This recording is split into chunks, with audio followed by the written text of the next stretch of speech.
esse torneio fez as pessoas compararem de forma mais direta, porque antes a gente fazia comparação no sentido de inferiorizar o futebol brasileiro mesmo. Ah, não dá para ninguém daqui.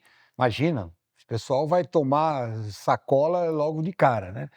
E o torneio mostrou uma competição mais próxima. Você vê os times sul-americanos mais próximos, né? Então, isso será que vai trazer uma maior vontade de assistir os jogos aqui brasileiros? Porque fala, putz, os caras competiram num nível muito de igual para igual lá. Então, acho que não está tão diferente. Será que isso vai estimular também a enxergar o futebol sul-americano, e particularmente o brasileiro, como, pô, os caras estão no nível de Europa? Eu acho que a resposta é sim, vai estimular, sem dúvida. Todo mundo vem de olhar. Não que o Mundial tivesse sido um primor de futebol, teve time da África do Sul, Alguns time jogos, por né? aí, mas teve alguns jogos que não dava para assistir. Até a gente comentou no episódio anterior, a quantidade de 0-0 na fase classificatória foi absurda. Então, obviamente, não foram todos os jogos. Mas acho que sim, vem. Entretanto, se os clubes e os jogadores brasileiros não mudarem de postura, isso não dura 2 rodadas. Na segunda rodada, já estamos todo mundo de volta, vendo aquele futebol, lamentavelmente, triste, de jogadores tentando enganar a gente ao invés de jogar bola.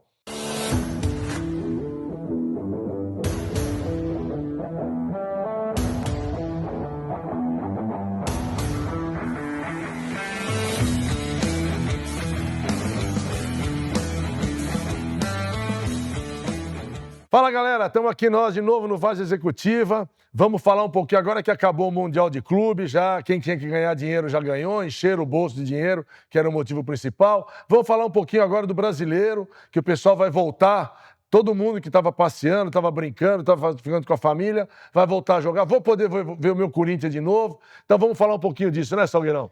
Mais uma junção. Vamos nessa, né? Vamos pensar nesse cenário terminou o Campeonato Mundial, né? A gente está voltando agora nesse Campeonato Brasileiro. Pensando nisso, né? Será que mudou alguma coisa para os times que vinham num ritmo aqui e, de repente, tem que agora retomar, depois de uma pausa bastante longa? Por mais que eles ficassem treinando, isso faz com que eles mantenham uma certa forma, mas, ao mesmo tempo, não tem o ritmo da Sem dúvida, pegada, sem a dúvida. energia da competição do Sem dúvida, torneio, né? sem dúvida. Como é que a gente pode enxergar isso agora em termos de gestão? É uma gestão que a gente poderia dizer que ela passa por uma prova mais difícil? Como gerir isso? Como diretoria, como técnico, pode gerir essa questão agora com os jogadores? Como você enxerga isso? Então, a pergunta é super pertinente. No episódio anterior, a gente falou sobre isso, ainda no meio do Campeonato Mundial, nós falamos sobre isso. Então, entre pontos positivos e negativos, um ponto que eu achei bem negativo desse Mundial foi o tempo de duração do campeonato. Porque a preocupação não é com aqueles 32 times que foram lá jogar, os que foram para a semifinal, final. A preocupação é com aquele universo enorme de times pelo mundo que ficaram sem jogar. E, inclusive, aqui no Brasil, Série A e B. Como se a Série B tivesse alguma coisa. Tivemos um ou outro jogo esporádico aqui, pessoal parado. Óbvio, é como se isso fosse uma nova pré-temporada, sem ser uma pré-temporada. Não acho que os clubes se prepararam adequadamente. Acho que nós vamos ter muita surpresa. É como se tivesse zerado o relógio e o ano do futebol está começando de novo agora. Porque Sim. mais de um mês parado, todo mundo, por mais, como você disse, por mais que treinou, por mais que correu atrás, não volta na mesma pegada, não volta no mesmo ritmo e corre o risco daqueles, principalmente o brasileiro, que tinha 4 times numa disputa de altíssimo nível lá no Campeonato Mundial, voltam sem dúvida nenhuma, diferenciado daqueles outros 20, dos outros 16 que ficaram aqui treinando o tempo todo. Vamos fazer uma provocação para nós e para o nosso público.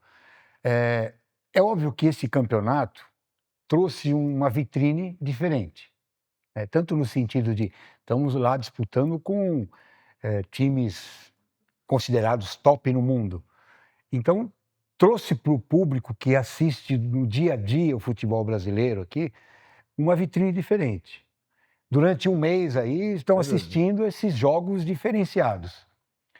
Será que quando voltar o brasileiro, aí é uma pergunta que eu vou fazer para mim e para você, Wilson. O pessoal está vai voltar com saudades. Puxa, não vi a hora de terminar esse torneio de clubes no mundo para eu ver o torneio aqui brasileiro. Vai voltar com saudades ou vai voltar com uma sensação de, putz, diferente, né?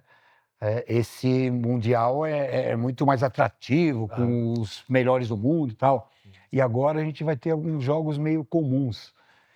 Eu acho que vai ter um pouco disso, na minha visão, tá? Pelo menos no início. Uma sensação de que, puta, agora caiu o nível. Óbvio que depois a carência de assistir jogos, e aí entra para aquela coisa da competição, do clube mesmo, e aí as pessoas vão entrando no ritmo novamente. Como você vê? Eu vejo como tudo no mundo, acho que vai ter gente que vai estar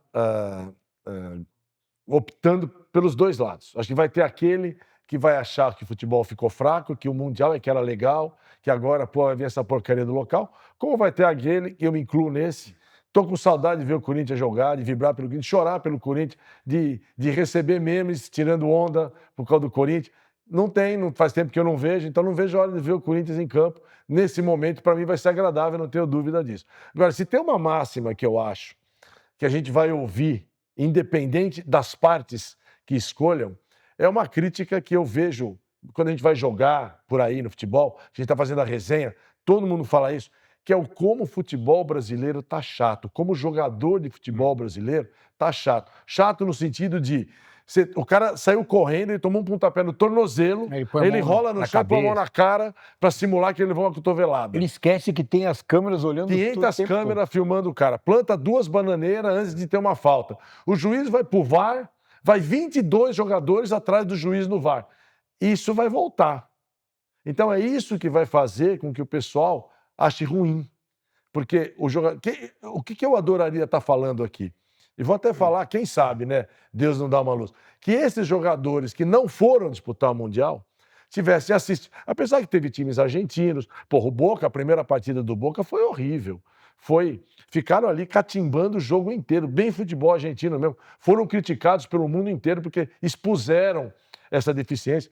Pelo menos o Brasil está aqui dentro. Eles batiam muito, né? Bateram. Demais. Os nossos estão se comportando um pouco melhor lá. Quem sabe tragam essa vibe para cá. Agora, se voltar o brasileiro de como ele era e que eu acredito que vai ser continuar, não tem nem a ver com o futebol da Copa do Mundo, com o futebol europeu, tem que ver com o futebol, ponto, simples.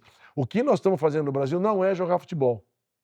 É lacrar, é tentar enganar juiz, tentar enganar público, sabendo que tem 50 câmeras espalhadas pelo estádio. Mas eu estava vendo a tabela aqui, Wilson, vamos pensar juntos aqui. A gente tem o G4 lá, né?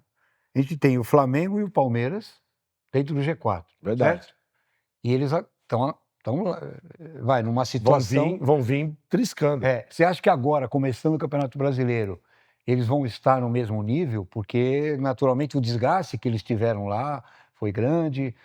Será que eles vão voltar na mesma pegada e vão manter esse G4 ou vai ter uma queda? Brilhante pergunta. Eu acho assim, tem motivos para eles voltarem mantendo a pegada, que já vem na vibe, vem aqui e joga, mas o cansaço, o estresse de um torneio com tanta pressão mundial assim, é o lado negativo. Como é que cada um deles vai se comportar dentro de campo, é difícil dizer.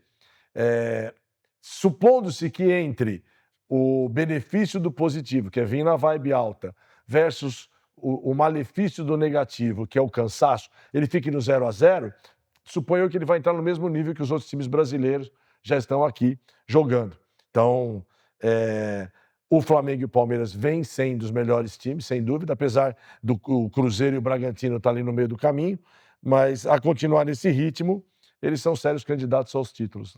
Então vamos falar, por menos que eu goste. Vamos falar dos 4 últimos lá? Vamos. A gente tem lá Internacional, Fortaleza, Juventude e Sport. Isso. Né? De cima para baixo. Isso. Será que esses 4 serão rebaixados ou você diria que desses 4 aí vai ter alguma mudança, pelo menos, sei lá, do Internacional, do Fortaleza, talvez? Posso dar 2 respostas? Respostas de 2 possibilidades? Não, eu tenho uma resposta que é do meu coração e uma resposta que é da minha razão. Tá. Qual você quer ouvir primeiro? Bom, primeiro fala quem você quer que caia, mas do coração. Do meu coração? Eu adoraria ver o Santos e o São Paulo nessa lista, que eles estão aqui embaixo, estão perto. Então, E a razão fala o quê? a razão fala que o Sport e o Juventude acho difícil saírem daqui. Sim. Então, sobra 2 vagas. Não acho que o Internacional fique, acho que ele tem bala Vai subir. para sair. Então, aqui você corre de um Vasco da Gama, um Fortaleza, preencherem as outras 2 vagas aí. Então você por tá, enquanto. a sua razão salva o Santos. A minha razão salva o Santos e o São Paulo, mas o meu coração insiste. Meu coração está mais forte no momento. Sim. Eu acho que talvez o Vitória caia junto com o Juventude, Sport e o Fortaleza ali, né? Acho que Tá uma são- briga boa aqui. Talvez camisa de peso na hora da pegada mesmo fala mais alto. Você vê, lembrando que o campeonato tem 38 rodadas, nós estamos na 12ª, alguns times aqui ainda estão com 11. Então, e acho que o relógio vai zerar para todo mundo. Então, é como começar de novo. Quem estava indo bem pode ficar mal, quem está mal pode ficar bem. Não sei, nós vamos ver um campeonato diferente, eu acho, do que a gente veio Você assistindo até citou a agora. possibilidade do Vasco, né? Achei. E a gente sabe que teve uma melhora no Vasco. Teve por O causa do Diniz, Diniz. Fernando Diniz assumiu aí e deu uma melhorada. Foi. Você acha que ele segura essa estrutura? Porque Então. ele hoje tem que se resgatar, porque ele passou por vários níveis muito bons. E eu acho que ele está tendo a oportunidade de resgate agora, né? Concordo. No Vasco. Se ele segurar essa onda, e talvez ele reveja até toda a filosofia de jogo dele, ó. Aquela coisa de chega no limite do limite, só tira a bola, só dá chutão quando chega no limite do limite. Ele até falava quando era entrevistado, né? Bom, mas como é que é? Você fala para o jogador qual é o limite? Não, ele tem que saber qual é o limite. Eu não vou mandar ele tirar a bola. Ele tem que saber o limite. Então deixava o jogador ir ao limite do limite. E muitas vezes os times adversários aproveitavam. Né? Eles estão confiantes, então vão fazer um aperto lá que uma hora a gente pega a bola e faz o gol. Tal.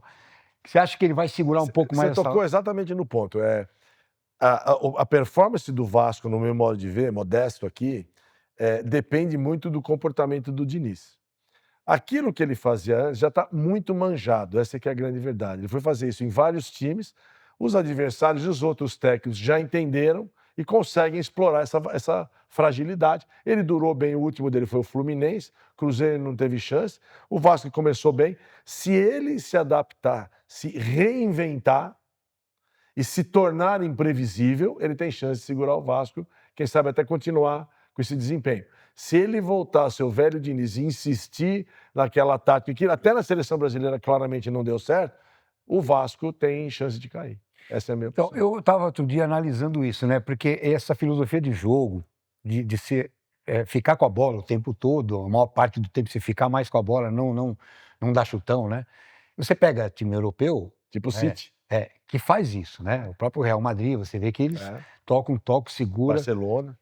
É óbvio que você precisa contar com peças tecnicamente muito capazes para fazer isso, porque isso aí não é simplesmente fazer, né? Você pega qualquer time, não, faça isso aqui, ó, fica com a bola. Tá, mas você consegue fazer com a mesma técnica? Né? Você pega lá o Pontuar, é o nome do goleiro, né? Pô, cara, o cara com os pés, ele põe a bola onde quer. E ele tem confiança, a bola vem lá para ele tá como líbero, a bola vai lá no pé dele, ele não se apavora e tira, não. Ele vai e sabe o que fazer e toca certo. Então você tem um time com técnicos, tecnicamente falando, muito bom. O Diniz queria implantar isso, mas não tem a mesma qualidade técnica, né? Então talvez precisa fazer essa adaptação que você falou. É aí que eu falo. Não dá, e eu vejo esse defeito, até quando a gente joga bola. Vou dar um exemplo para você. A gente joga bola no mesmo time e a gente tem o hábito de pressionar o adversário. Isso é meio que uma neura do nosso time, pressionar o adversário. Só que tem certos jogadores que não pressionam. Então, quando você se propõe, vão pressionar, os 11 pressionam. Em especial, os 4 do ataque e os 2 meias. Todo mundo vai para a pressão. Se um desse não pressionar, você desmontou o esquema. Sim. Então, quando a gente insiste em pressionar e sabe que tem jogadores em campo que não fazem essa pressão, estamos fadados ao erro. Então, qual é, na minha opinião, uma competência que o Diniz precisa entender? O que eu gosto de estratégia? Eu gosto disso. Bacana. O que eu tenho de material humano na mão? Eu consigo fazer essa estratégia com esse material humano? Aí é que está o segredo dele. Se ele disser consigo e insistir, sinal que ele está acreditando no jogador dele. Agora, se ele vê que não tem, porque ele não comprou os 11 jogadores que estão no time. Entendi. Chegou lá, o time já estava lá. Então, eu tenho que adaptar o esquema ao jogador que eu tenho. Então, se ele fizer isso, tiver essa humildade, essa nobreza, provavelmente o Vasco tem desempenho. Pessoalmente, vendo o que o Diniz já fez por aí, eu acho que em algum momento ele tem uma recaída. E ele volta na origem. Sim, porque ele tem aquilo como uma filosofia de trabalho. De vida, é dele. É. E nesse momento é onde ele pode escorregar. Se a gente pegar e fizer esse paralelo que você acabou de falar, né, no mundo corporativo, né, e até nas questões comportamentais, individualmente falando, né, Uhum. a gente sabe que muitas vezes, depende da situação, o momento de vida que você está fazendo, você está tendo, você tem que fazer adaptações, né, que é um pouco essa adaptação. Claro. Quais as peças que eu tenho para fazer parte desse meu elenco? Claro. Dá para eu fazer essa filosofia de jogo que é encantadora, né, e eu pressionar o adversário lá na frente e roubar a bola lá, porque está mais perto do gol adversário? Teoricamente, é fantástico isso. É. Pô, se você conseguir pôr em prática essa teoria, é tudo que nós queremos, né? Mesma coisa na vida pessoal. Se você estiver vivendo um momento em que as coisas estão fluindo bem, você está lá na sua administração financeira, emocional, né, comportamental, tudo fluindo, você ousa mais, Sem dúvida. né? Sem dúvida. No futebol, a gente que joga isso, tem dia que as coisas não estão dando muito certo. É. Você sabe o seu potencial, por exemplo, para... você tem uma boa batida de bola, você, eu analisando você. Você bate bem na bola, você tem direção e bate forte. Tem dia que você tenta fazer e não dá certo. Não vai, tem? claro. Comigo é a mesma coisa, né? Não, no mesmo dia, começo do jogo, a gente acerta todas. Nos últimos 10 minutos já não acerta mais. Sim, aí já no mesmo dia. Mas vamos dizer que aí já é um preparo cansaço físico. Claro. Mas vamos pensar naquele dia que começou e você vai fazer aquilo que você sabe. Eu costumo virar um jogo de uma lateral Verdade. esquerda para o ponto direito, eu tenho essa facilidade. Tem dia que, pô, não pode ser. A bola não chega. Não consegue. O que está acontecendo? E qual é a estratégia mais adequada para isso? Aquela é a hora de fazer o simples. Isso. Faça o simples que dá mais certo, você ganha confiança, daqui a pouquinho você está se soltando. Mesma coisa num time, né? Na questão profissional, Isso. você está no momento que as coisas estão fluindo mais. Não, agora está no momento que eu estou com uma demanda aqui, estou com uma pressão que está difícil eu lidar, então respira, vai cadenciado. Você não vê que é assim que a gente tem que aprender a administrar as coisas? E o Diniz pode pôr em prática isso? Salgueirão, aí eu vou até me atrever a entrar na tua área, de vez em quando eu tenho essas ousadias, sob risco de ser contestado, mas é inerente do ser humano. Nós somos diferentes ao longo de um mesmo dia. Para diferentes situações que nós somos expostos, a gente pode reagir de uma forma de manhã, de uma forma diferente no almoço e diferente à tarde. Eu trabalhei numa empresa que eu costumo dizer que eu tive um chefe que ele era uma das coisas mais imprevisíveis que eu vi na minha vida. Tinha dia que chegava no trabalho, de manhã ele te amava, na hora do almoço ele queria te mandar embora, e Ele de tarde ele te dava um né? aumento. Era um bipolar. Era um bipolar. E à tarde ele te dava um aumento. Aí no dia seguinte, como deu aumento para ele? Não, manda ele embora agora. Então, acontece.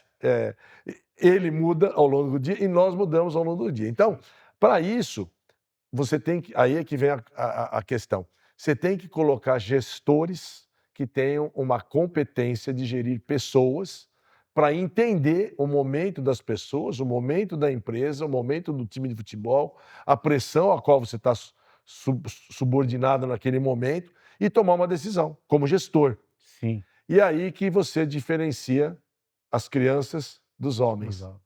Você vai pegar um gestor que tem experiência, é calejado, conhece bem, faz a leitura do ambiente e toma uma decisão correta, seja no futebol, seja na empresa. Você vai pegar aquele gestor que não é tão calejado, não é tão experiente, ou não teve a mesma experiência, e vai tomar uma decisão errada.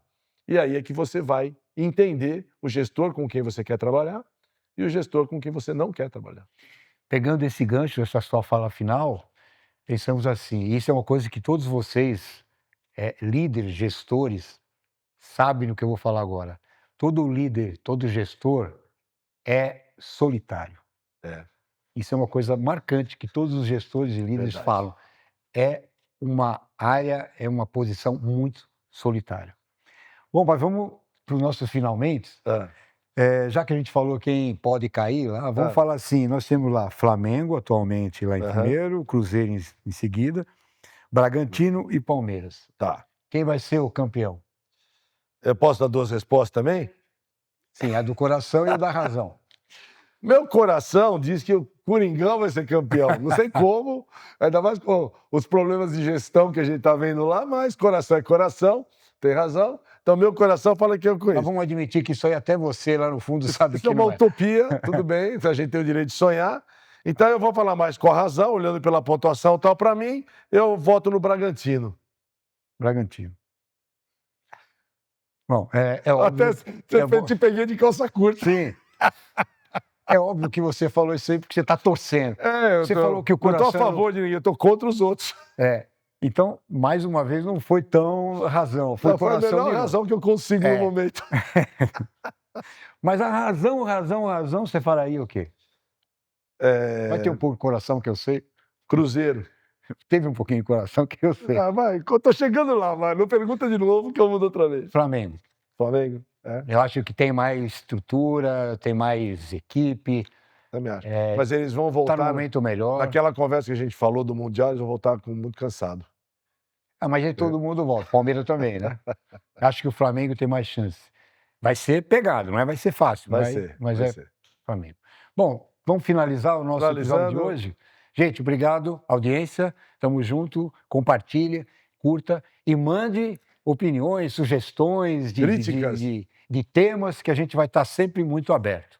Valeu, gente. Obrigado, gente. Grande abraço.